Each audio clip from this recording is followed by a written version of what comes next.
கண்ணியத்துக்கு மதிப்புக்குரிய எல்லாம் வல்ல அல்லாஹுடைய நல்லடியார்களே, அன்புக்குரிய சகோதர சகோதரிகளே, அந்த ஏக இறைவனுடைய சாந்தியும் சமாதானமும் ஒற்றார் நிறைந்த கருணையும் எம்பெருமான் நபிகநாயகம் ஸல்லல்லாஹு அலைஹி வஸல்லம் அவர்கள் மீதும், அவருடைய குடும்பத்தார்கள் மீதும், அவருடைய சொல் செயல் அங்கீகாரம் அப்படியே பின்பற்றக்கூடிய அந்த சஹாபர்கள் மீதும், சஹாபி பெண்கள் மீதும், தாபீன்கள் மீதும், தாபீன்கள் மீதும், முஸ்லிம்கள் மீதும், குறிப்பாக அல்லாஹ்வினால் கடமையாக்கப்பட்ட இந்த ஜுமா தினத்தில் தன்னுடைய கடமையை நிறைவேற்றிட்டு வந்திருக்கும் உங்கள் மீதும் என் மீதும் அந்த ஏக இறைவனுடைய சாந்தியும் சமாதானமும் என்றென்றும் நிலவற்றமாக சொல்லி என்னுடைய இந்த ஜுமா உரை ஆரம்பிச்சிருக்கிறேன்.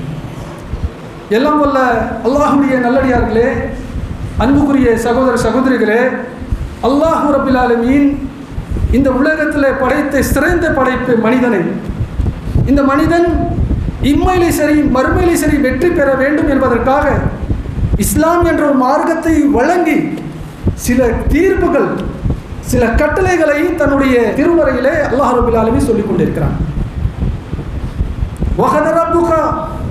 وَخَذَ رَبُّكَ لَا تَعْبُدُونَ إِلَّا اللَّهَ إِيَّاهُ وَبِالْوَالِدَيْنِ إِحْسَانًا فَلَا تَقُل لَّهُمَا أُفٍّ. அல்லாஹ் ரப்பில் ஆலமீன் இந்த உலகத்தில் மனிதர்களுக்கு கொடுக்கக்கூடிய முதல் தீர்ப்பு, தன்னை தவிர வேறு யாரும் நீங்கள் வணங்கக்கூடாது. தன்னை தவிர வேறு யாரை நீங்கள் வணங்கக்கூடாது. லா தஅபுதூன இல்லல்லாஹ். உங்களுடைய அமல்கள், உங்களுடைய பிரார்த்தனைகள், உங்களுடைய வணக்க வழிபாடுகள் எது இருந்தாலும் அல்லாஹ் சார்ந்து இருக்க வேண்டும். மை யுஷ்ரிக் பில்லாஹி ஃபகத் ஹர்ரமல்லாஹு அலைஹி ஜன்னah.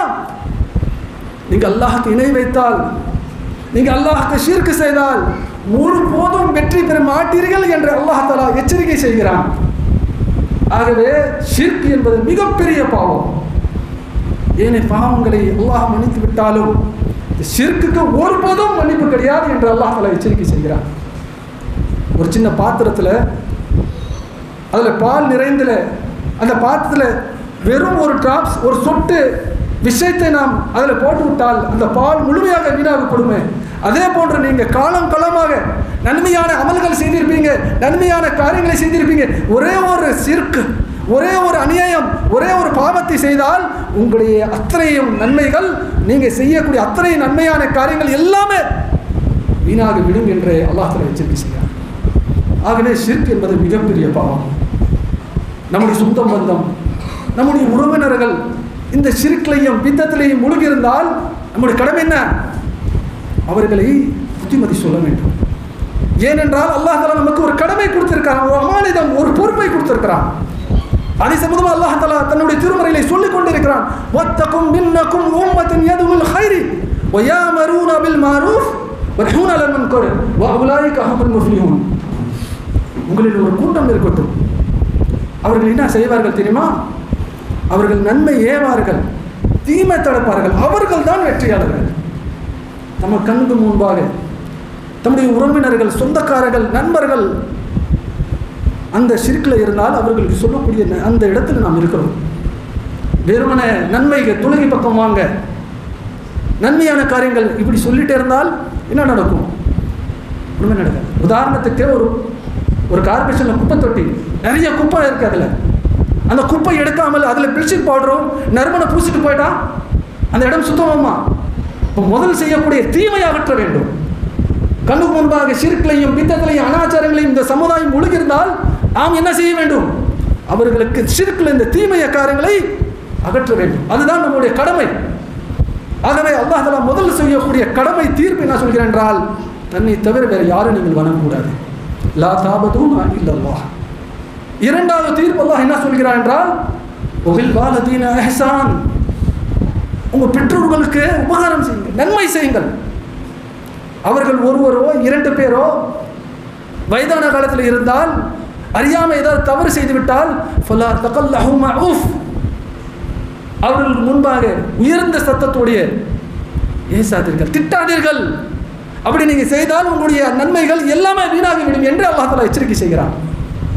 ஆக இதே வசனத்தை அல்லாஹ் தஆலா என்ன செய்கிறான்? பல இடத்துல குர்ஆனில் திரும்ப திரும்ப நிறைய இடத்துல சொல்லிக் கொண்டு இருக்கிறான். ஒரு இடத்துல அல்லாஹ் சொல்லுகிறான், அனிஷ்குல்லி வலி வாலிதா. ஏன்னா என்ன சொல்கிறான்? அனிஸ்குர்லி வலி வாலிதா, எப்போ எனக்கு நன்றி செலுத்துப்பா நீ. அடுத்தது உன்னுடைய பெற்றோர்கள் இருக்கிறாங்களே அவர்களுக்கு நன்றி செலுத்து. ஏன் நன்றி செலுத்த வேண்டும்? நிறைய தியாகம் செஞ்சிருக்காங்க, நிறைய இழந்திருக்கிறாங்க நமக்காக, தன்னுடைய வாழ்க்கை ஃபுல்லாக நமக்காக தியாகம் செஞ்சிருக்காங்க. அவங்களுக்கு நீ செய்யக்கூடிய கடமை இருக்குதுவா? அல்ல அந்த இடத்துல அந்த இடத்துல தர்ஜா கொடுக்குறான், அந்த இடத்துல ருத்பா கொடுக்குறான் பெற்றோர்களுக்கு. சாதாரண விஷயம் கிடையாது. அல்லாஹ் தன்னுடைய திருமறை சொல்லிக்கிறான், ஹம்மலத்து உம்முஹு, நீ உதாரணத்துக்கு வேற யாரும் பார்க்காத, உன்னுடைய தாயை பாரு. ஏன் தாயை பார்க்க சொல்றான்? சிரமத்துக்கு மேலே சிரமத்தை அடைந்து நம்மளை பெற்றெடுத்திருக்கா, அவ்வளோ கஷ்டப்பட்டு இருக்கிறான். 10 மாதம் நம்மளை வயிற்று சுமந்திருக்கா. எவ்வளோ பெரிய விஷயம் தெரியுமா? சாதாரண விஷயம் கிடையாது சகோதரர்களே. அந்த கஷ்டம் அந்த பெண்களுக்கு தெரியும். இப்படி உட்காரக்கூடாது, அப்படி உட்காரக்கூடாது, இது சாப்பிடக்கூடாது, அது சாப்பிடக்கூடாது, இதுக்கு சாப்பிட்டா குழந்தைக்கு ஆகாது, இது சாப்பிட்டா குழந்தைக்கு ஆரோக்கியம் என்று எதுக்கு நமக்கு பிடிச்சமான அந்த தாய்க்கு பிடிச்சமான உணவு இருந்தாலும் சாப்பிட மாட்டான், பிடிக்காத உணவு தான் சாப்பிடுவான். ஏன்? குழந்தைக்கு நல்லா இருக்கும், குழந்தையோட எதிர்காலம் நல்லா இருக்கும், எது வேணா செய்யறது ரெடியா இருப்பான். 10 மாதம் சுமந்திரத்தை பாருங்க, வயிற்று மிகப்பெரிய விஷயங்க அது. ஒரு மனிதனுக்கு ஒரு விபத்து நடக்குது, வண்டியில் போகும்போது கையிலையோ கால்லையோ ஒரு எலும்பு முறிவு ஏற்பட்டால் மருத்துவர்களை சந்திக்கிறாங்க. உடனே அவங்க என்ன செய்கிறாங்க? ஃப்ராக்சர் ஆகிருக்கு, எலும்பு உடஞ்சிருக்குது, நீங்கள் என்ன பண்ணணும்? மாவு கட்டு போடணுங்க. இந்த மாவு கட்டு போடும்போது அந்த வலி இருக்குது பாருங்கள். சில பேர் என்ன செய்வாங்க? அடிப்பட்ட அந்த எலும்பு வலி கூட தாங்கிடலாம், இந்த மாவு கட்டு யாருப்பா போட்டுகிட்டே இருக்கிறது? வாரக்கணக்கில் யாருப்பா இது, மாசக்கணக்கில் யார் போடுறது? சமாளிக்க முடியல, இந்த கணம் தாங்க கொள்ள முடியல. சில பேர் என்ன செய்வாங்க? அந்த மாவு கட்டு மருத்துவர்களை சந்திக்காம எடுத்துருவாங்க. யோசித்து பாருங்க, 10 மாதம் நம்ம சுமந்திருக்கிறாங்க. அதுக்கு மேலே அந்த பெற்றோருக்கு அந்த பிரசவ வலி இருக்கு பாருங்க. அல்லாஹ் காப்பாற்று. தன் உயிரை பணை வைத்து மரணத்துடைய வாசல் நின்று நம்மளை பெற்று எடுத்திருக்கார். அந்த தாய்க்கு நன்றி கடன் என்ன செய்கிறோம் தெரியுமா சமுதாயம்? ஒரு பிள்ளை தன்னுடைய தாய்க்கு என்ன செய்கிறான்? சன்னிய எப்ப சாவே நீ? வேற ஆளே இல்லையா உனக்கு? அண்ணன் இல்லையா, தம்பி இல்லையா, அக்கா இல்லையா, தங்கச்சி இல்லையா, நான் தானே உனக்கு கிடைச்சனா? இந்த வார்த்தைகள்லாம் பேசுறாங்க. மன வேதனை. இந்த தாய் கையேந்துட்டாங்கன்னா என்ன நடக்கும் தெரியுமா? யோசித்து பாருங்க. இன்னைக்கு நான் இவ்வளோ பெரிய ஆளாக இருக்கிறேன், இவ்வளோ கடைகள் நான் ஓனராக இருக்கிறேன், பேங்க் பேலன்ஸ் இருக்கு, சொத்து இருக்கு, எல்லாம் என்னோட திறமையா? துவா, பிரார்த்தனை. என் பிள்ளை நல்லா இருக்கணும், சமுதாயத்தில் என் பிள்ளை நல்லா இருக்கணும், வேற என்ன எதிர்பார்ப்பு இருக்குங்க? நான் இறந்து விட்டால் எனக்காக துவா கேட்கறதுக்கு ஒரு ஆள் இருக்கணும், என் வாரிசு இருக்கணும். என்ன என்ன எதிர்பார்ப்பு இருக்கு தாய்க்கு தந்தைக்கு? வேற எதுவுமே இல்லையே. இந்த ஒரு எதிர்பார்ப்புக்காக தன்னுடைய வாழ்க்கையே தியாகம் செய்யறாங்க, வேற எந்த எதிர்பார்ப்பு இல்லை. அதுக்கப்புறம் அந்த குழந்தை வளர்ப்பு இருக்கு பாருங்க. குழந்தைக்கு ஏதாவது தடுப்பூசி போடும்போது இந்த தாயை தந்தை 2 பேரும் அந்த தொட்டி பக்கத்திலே இருப்பாங்க, தூங்க மாட்டாங்க. இந்த பிள்ளைக்கு காய்ச்சலோ ஏதாச்சும் வலி நாள் தாங்க முடியாமல் அந்த குழந்தை அழுதுகிட்டே இருக்கும், தொட்டி பக்கத்திலே 2 பேர் இருப்பாங்க. குழந்தை அழுதா இவங்க தேம்பி அழுவாங்க. சில பேர் பார்த்துருக்கோம். காலங்காத்தில் 5 மணி 6 மணிக்கு மேலே தான் அந்த குழந்தை தூங்கும், அப்புறம் தான் இவங்க தூங்குவாங்க. ஆனால் வாழ்க்கை நிற்காது, அந்த ரொட்டேட்டான வாழ்க்கை போயிட்டே இருக்கும். கடைக்கு போவாங்க, வேலைக்கு போவாங்க, எல்லா வேலையும் செய்வாங்க. ஆனால் அதே பெற்றோர்கள் வயதான காலத்தில் உடல்நிலை சரியில்லைங்க, ஒரு சளியோ காய்ச்சல இரும்பிட்டு இருந்தா, லொக்கு இப்படி இரும்பிட்டு இருக்கீங்க, இப்படி இரும்பிட்டு இருந்தால் நாளைக்கு கடைக்கு நான் எப்படி போவேனா? நான் எப்படி நான் ஆஃபீஸுக்கு போவேன்? நான் எப்படி காலேஜுக்கு போவேன்? இப்படி இரும்பிட்டு இருந்தால் என்னோட நிலைமை என்ன ஆகும்? இப்படியெல்லாம் பேசக்கூடிய பெரும்பாலான இஸ்லாமியர்கள் தௌஹீத்வாதிகள் இருக்கிறாங்க. இதெல்லாம் நம்ம கவனத்துக்கு கொள்ள வேண்டும். அவங்க கையேந்திட்டாங்கன்னா அல்லாஹ்விடம் நம்மளுடைய நிலைமை என்ன ஆகும்? மிகப்பெரிய பொக்கிஷம்ங்க பெற்றோர்கள். ஆனால் இன்னைக்கு அவனை என்ன தெரியுமா செய்யணும்? நம்முடைய சமுதாயம் என்ன செய்கிறாங்க? இந்த பொக்கிஷமை தொடர்ச்சி ஒரு நிலைமை இல்லாமல் ஒரு முக்கியத்துவம் கொடுக்காம இருக்கிறாங்க. ஒரு பொருள் இழந்த பிறகுதான் அதோடைய முக்கியம், அதோடைய மதிப்பு உணரக்கூடியவனாக இருக்கிறான். தாய் தந்தை கூட இருக்கும்போது அதோடைய மதிப்பு முக்கியத்துவம் தெரியாமல் இருக்கிறான். மரணத்துக்கு பிறகு அங்கே கபரில் நின்று துவா கேட்டால் என்ன பிரயோஜனம்? என் தாய்க்கு இது பிடிக்கும், என் தந்தைக்கு இது பிடிக்கும். ஒரு நாள் ஆச்சு தாய் தந்தைக்கு, அம்மா உனக்கு இது பிடிச்சிருக்கேன்னு ரொம்ப நாள் கேட்டுட்டு இருந்தீங்களா, இதை வாங்கிட்டு வந்திருக்கேன். அப்போ உங்களுக்கு ரொம்ப நாள் நீங்கள் கேட்டுட்டு இருந்தீங்களே, இதான் உங்களுக்காக வாங்கிட்டு வந்தேன். ஒரு நாளாச்சு சொல்லியிருக்குமா? மனைவிக்கு கேட்குறோம், பிள்ளைகளுக்கு கேட்குறோம், தாய் தந்தைக்கு ஒரு நாளாச்சு கேட்டிருக்குமா? சஹாபாக்களுடைய வரலாறு எடுத்து பாருங்க. சாத் ரலியல்லாஹு அன்ஹு அவர்கள் ஒரு முறை வெளிநாட்டுக்கு செல்கிறார்கள் பயணத்திற்காக, வியாபாரத்துக்கு, திஜாரத்திற்காக. போகும்போதே அவங்க தாயார் இறந்துடுறாங்க. அவருக்கு தெரியாது. இந்த செய்தி தெரியாது. மறுபடியும் வரும்போது அந்த செய்தி தெரிகிறது. அவங்க தாயார் இறந்துட்டாங்க. பயங்கரமாக கஷ்டப்பட்டாங்க, அழுகுறாங்க, வேதனை அடைகிறாங்க. உடனே அல்லாஹ்வின் தூதர் நபிகள் நாயகம் ஸல்லல்லாஹு அலைஹி வஸல்லம் அவர்களை சந்திக்கிறாங்க. அல்லாஹ்வின் தூதரே, என் தாய் ரொம்ப எனக்கு பிடிச்சமாங்க, எனக்கு ரொம்ப உலகத்திலே அதிகமாக நேசிக்கக்கூடிய யாருன்னா என் தாய் தான். தாய் நான் போகும்போது இறந்துட்டாங்க. 1 மாதம் கழிச்சு இப்போ தான் வந்தேன். நான் ஏதாச்சும் என் தாய்க்காக நான் செய்ய வேண்டும், நான் என்ன செய்ய வேண்டும் நான் என்று கேட்குறாங்க. உனக்கு பிடிச்சமான எதாவது செய்ப்பான், தர்மம் கொடுப்பான், எதாவது செய்ப்பா அப்படின்னு. அப்போ பிடிச்சமான அவருக்கு தோட்டம் தான் அவருக்கு ரொம்ப பிடிச்சமான. அந்த தோட்டத்தை தாய்க்காக சதகா கொடுக்குறாங்க, தர்மம் செய்கிறாங்க. நம்மள எத்தனை பேர் இந்த மாதிரி செஞ்சுருக்கோம்?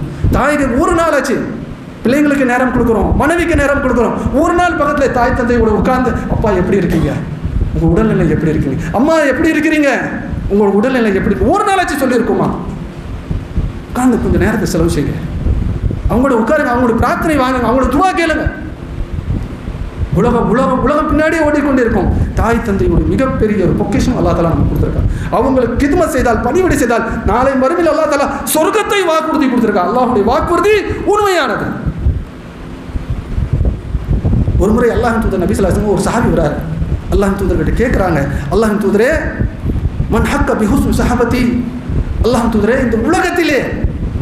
இந்த உலகத்திலே அதிகமாக நெருக்கமாக உறவு கொள்வதற்காக மிகவும் தகுதியானவர் யார் என்று கேட்கிறார்கள். அல்லாஹ் தூதர் நபி ஸல்லல்லாஹு அலைஹி வஸல்லம் யாரை சொல்லியிருப்பாங்க? நீங்கள் நினச்சிங்க?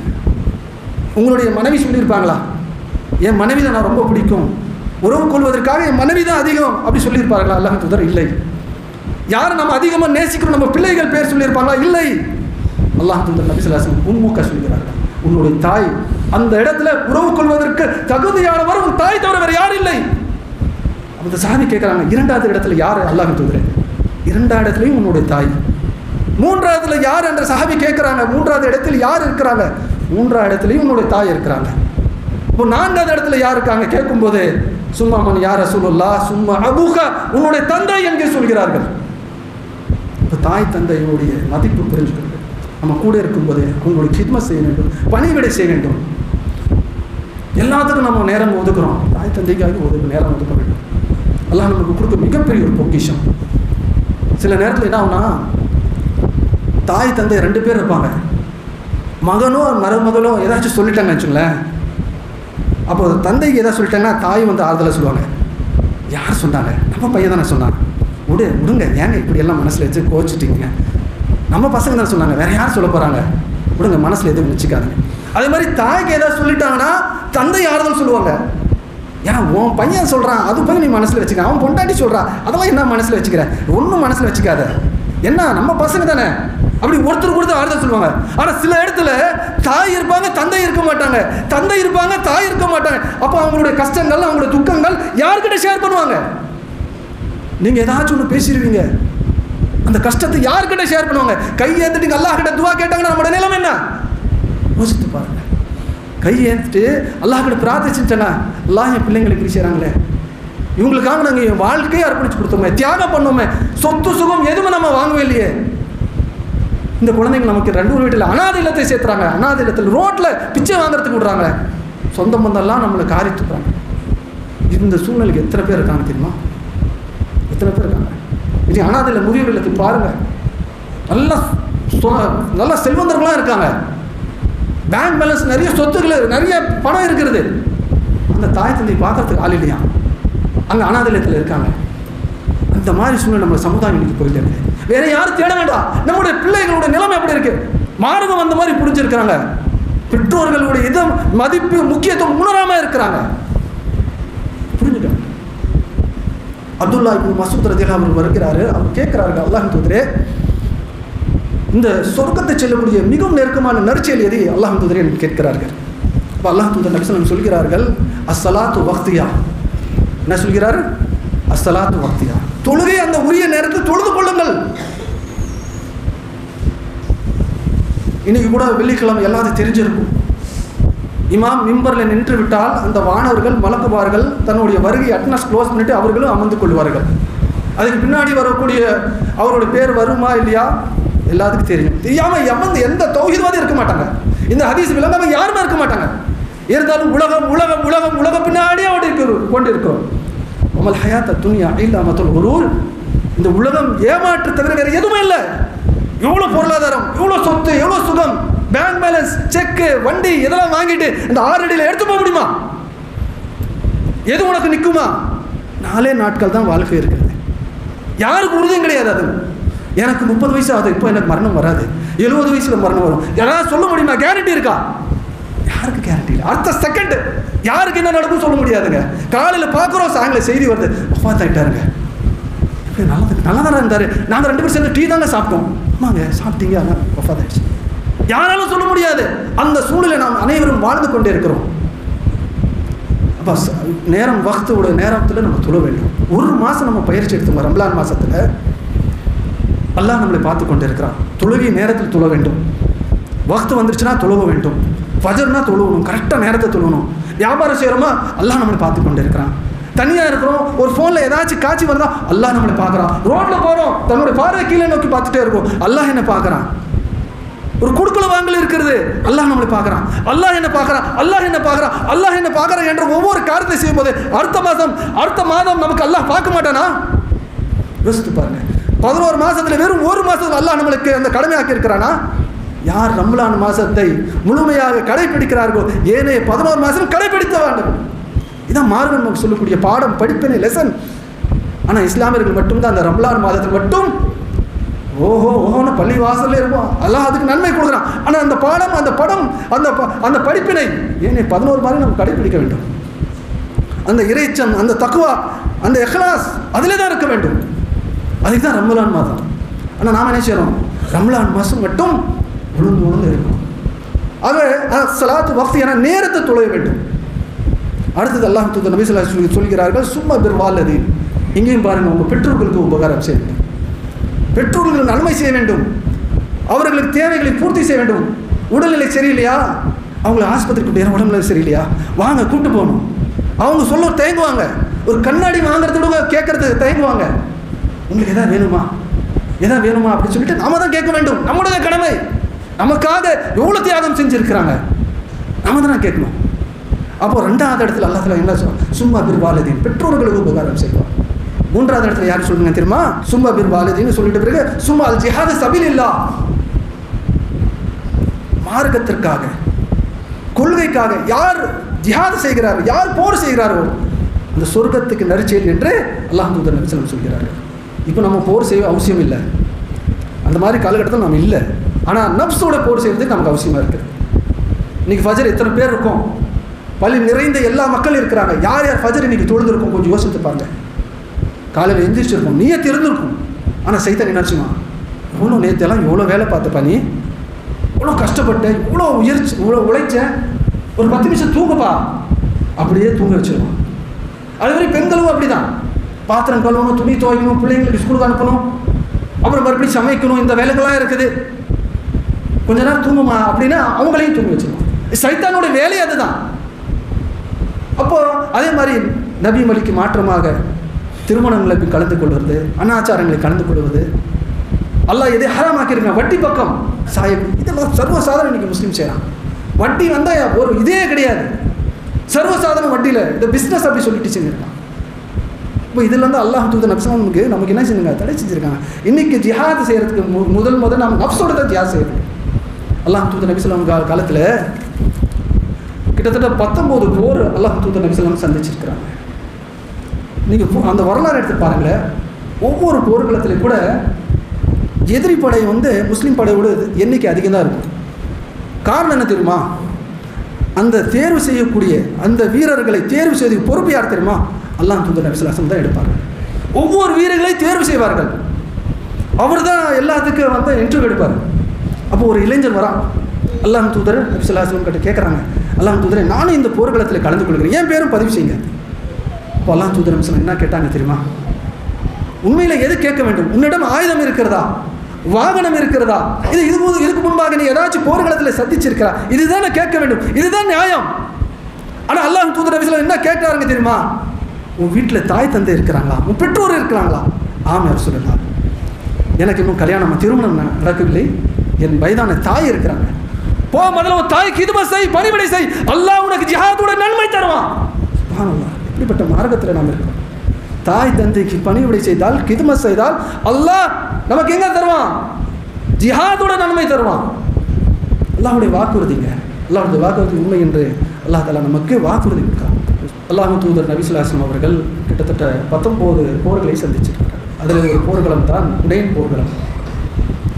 இந்த ஹுனைன் போர்க்களத்தில் ஆரம்பம் சூழ்நிலையில் இஸ்லாமியர்கள் தோல்வி அடையக்கூடிய நிலைமை இருந்தாங்க. கிட்டத்தட்ட தோல்வி அடைய மாதிரி வந்துட்டாங்க. அல்லாஹ்வுடைய மாபெரும் அருளால் அல்லாஹ் அவங்களுக்கு வெற்றி கொடுத்துட்டாங்க. வெற்றி அடைந்த பிறகு யார் யார் எதிர்ப்படையில் இருக்கக்கூடியவர்களுக்கு அந்த வீரர்களை கைது செய்து அவர்களுக்கு சிறைக்கு கொண்டு போகும்போது அல்லாஹ் தூதர் நபி ஸல்லல்லாஹு அலைஹி வஸல்லம் ஒரு பெண்மணி பார்க்குறாங்க. அந்த பெண்மணி அங்கிட்டு இங்கிட்டு ஓடிட்டே இருக்கிறாங்க. ஒரே பதட்டம், ஒரே கவலை, அழுதுகிட்டே இருக்கிறாங்க. ஒவ்வொரு கூரையிலையும் எட்டிட்டு பார்க்குறாங்க, ஓடிக்கொண்டே இருக்கிறாங்க.